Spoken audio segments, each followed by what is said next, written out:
Happy Easter everyone, welcome to the next episode of SpongeBob Now. Today, I will be talking about Skill Crane and Good Neighbors. First, I'm going to talk about Skill Crane. Enjoy. The episode starts at the Krusty Krab. A fish dressed in a suit comes to the door. Mr. Krabs believes him to be a tax collector, causing him to panic and jump inside SpongeBob with his cash register to try and escape until the man shows his business card, which identifies him as R.A. Penny Pincher of Vending Supplies. Mr. Krabs is overjoyed as the delivery men bring the Skill Crane that he ordered for the Krusty Krab. Mr. Krabs explains that it will pay for itself in no time, and insists that SpongeBob and Squidward try it, giving them each a free quarter. Squidward plays the machine and almost picks up a stuffed snake, but drops it and loses. He excitedly exclaims to SpongeBob that he almost got a toy on his first try. When SpongeBob tries the machine, Squidward expects him to lose, but SpongeBob effortlessly wins 2 times, winning a stuffed animal with each try, which frustrates Squidward. Later on, SpongeBob continues to win several more stuffed animals from the machine effortlessly. Squidward desperately tries to win. After running out of money, Mr. Krabs turns Squidward's paycheck into quarters and gives it to him. Even using his money from payday, he still does not win. At the same time, SpongeBob receives his regular paycheck. When Squidward goes home, he finds he can't pick up anything because of the crane, and he caves in, convinced he must win. He puts his normal clothes back on, gets his piggy bank, and runs to the Krusty Krab and tries the crane over and over again until the next morning, but to no avail. Mr. Krabs then empties the machine and finds an enormous amount of Squidward's quarters, along with the deed to his house. SpongeBob tells Squidward that the secret to winning is to be the crane, and he wins a teddy bear and rubs it in everyone's face. He even viciously mocks a kid who just lost the game, and the angry kid gives Squidward a well-deserved kick in the shin before storming out while Squidward hops up and down holding his shin in pain. At the end of the day, Squidward walks home with SpongeBob and sees a construction site. He operates the unoccupied crane with his eyes closed, thinking he can control it, and picks up a girder, but he can't apply the same secret with that type of crane, resulting in the destruction of a mall the workers recently built. When Squidward realizes the destruction he had caused, he once again tries to be the crane. As a result, he accidentally hits the workers with the girder, sends the machine into reverse, and the crane spins around while doing so. SpongeBob and the workers run from the crane. It ends up stopping after smashing the Krusty Krab into pieces. Squidward tries to get away, but soon finds himself surrounded by the angry construction workers.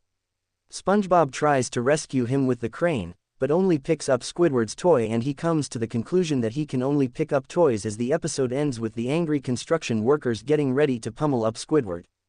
Next, I'm going to talk about Good Neighbors. Enjoy.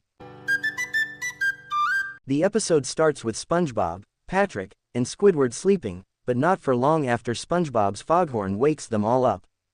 SpongeBob comes over to Squidward's house to wake Squidward up for work one morning, trying to be a good neighbor to ensure that Squidward doesn't miss work on Sunday, but Squidward angrily tells him that it is Sunday, and that a good neighbor does not bother him on Sunday, after which Squidward kicks SpongeBob out of his house.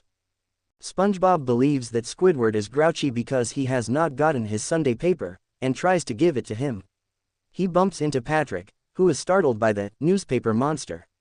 Upon hearing of the monster, SpongeBob and Patrick start to panic and scatter the paper into the air as they run around, causing Squidward to yell angrily again, not knowing they're messing with the papers. Squidward begins his Sunday relaxation with chocolate bonbons, and a 4 o'clock appointment for a foot massage pedicure, the Sunday special. Then SpongeBob and Patrick suddenly appear behind him wearing cultist-style fezzes, and they initiate him as president of the secret royal order of the Good Neighbor Lodge, which SpongeBob and Patrick have just made up. As his first decree, Squidward tells SpongeBob and Patrick to paint all of the tree leaves around town with polka dots in an attempt to get rid of them both. Outside, SpongeBob absorbs a can of red paint. Patrick pulls his arm like a lever, causing him to shoot specks of paint onto all the trees.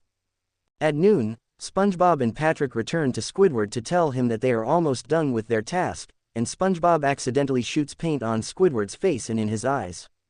Squidward runs outside, screaming in pain, and is almost hit by a car that Debbie Reachit and Ralph turn out to be driving.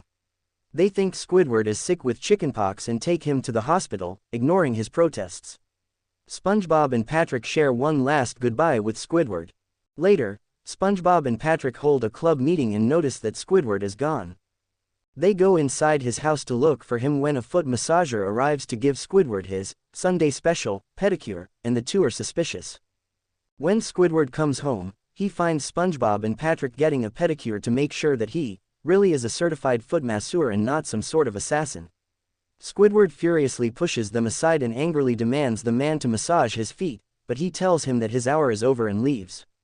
This is the final blow to Squidward as he angrily forces SpongeBob and Patrick to leave, telling them never to bother him again. Unable to understand that Squidward hates them, SpongeBob asks Patrick if Squidward was trying to tell them something.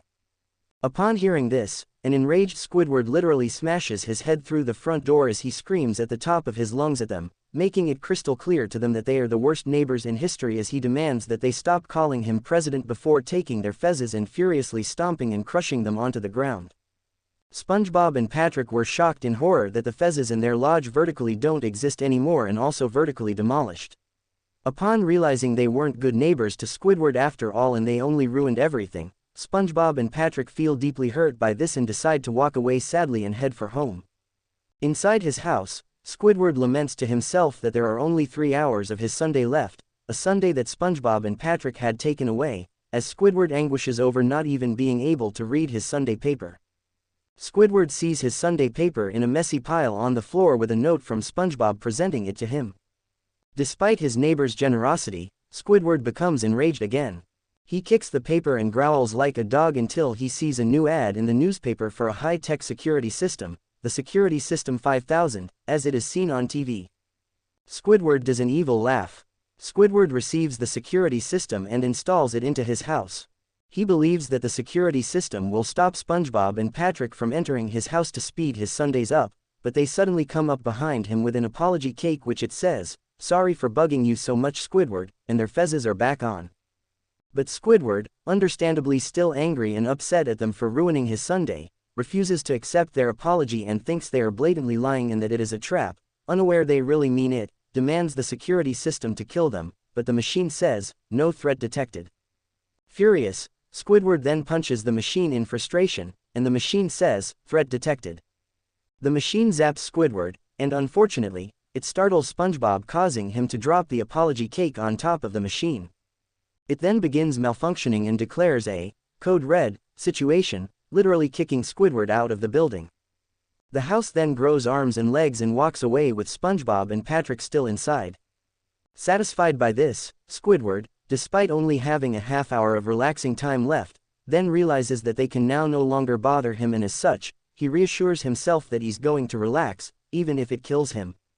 Meanwhile, Squidward's house rampages through downtown Bikini Bottom, and SpongeBob and Patrick turn the security system off just as the house returns to its original position, causing it to fall on top of Squidward. Squidward's Sunday relaxation time is now over, and he calmly tells them that he only wanted to enjoy his day off, and he has SpongeBob and Patrick leave so that he can get ready for work the next day. SpongeBob tries once again to apologize for earlier, but Squidward ignores him and furiously shoos and kicks them out. However, he finds an angry mob outside of his house, and a man gives him a jury summons sentencing Squidward to court-ordered community service every Sunday for the rest of his life to pay off for the damages to the entire city as punishment of bothering the entire neighborhood with a security breakdown and hoping he will learn the lesson not to bother all good neighbors with their lodge. SpongeBob and Patrick have each gotten a summons as well. They look forward to cleaning up Bikini Bottom together and say that they will see him again next Sunday, which makes Squidward twitch with rage as he becomes increasingly livid as the episode ends. Thanks for watching. Subscribe for more videos. Goodbye everyone.